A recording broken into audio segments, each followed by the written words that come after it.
Kia ora mai tātou te whānau o te hei iriri o Kaikohe. He mihi tēnei kia koutou I tēnei wā. Hi there, church family. It's great to be on the line again, just to give a bit of word of encouragement.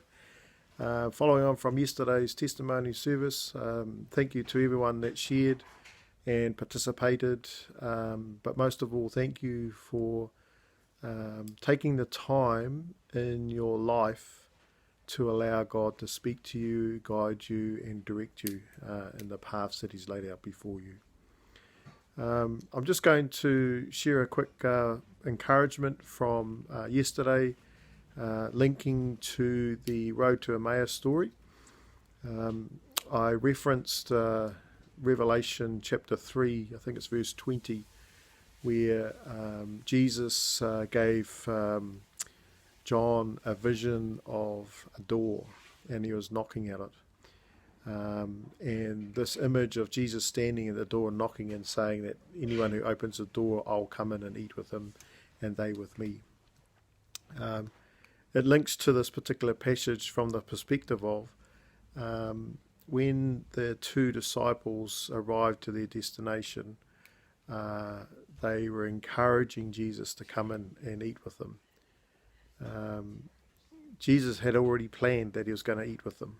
You'll see in the verse earlier, in verse 28 of Luke chapter 24, it says this: they approached the village to which they were going to, and Jesus acted as if he was going on further.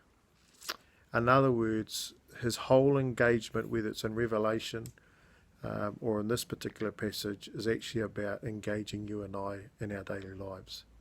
He's intentional about it, and he's wanting us to do that. He won't force himself on each other. He won't force himself on you or me or anyone around us. He's standing at the door and knocking, or he's waiting, as he is in this case in the Road to Emmaus story, he's waiting for the disciples to invite him into their home. So, what do we need to do? Prepare our hearts, be open to him, and in this case, be willing to allow him to come into the most private parts of our lives. Let him come in. And we see in this particular passage here in verses 30 and onwards that their hearts were strangely warmed by the discussions, and then their eyes were opened when they saw him break bread. Later on, if you look down in the same chapter, in verses 45, when he meets the other disciples, he also then opens their minds so that they can understand Scripture. Whānau, be encouraged this week. Allow your hearts, your eyes, and your mind be open to what the Lord is doing in your life and through us as a church community.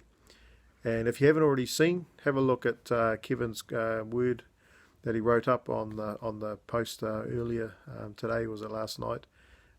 Be blessed. You are the head and not the tail. Great things are going to happen through us and in us. Let's keep pressing into the Lord and allow him into deeper parts of our lives. Kia ora whānau, have a great week, and we'll see you on Thursday.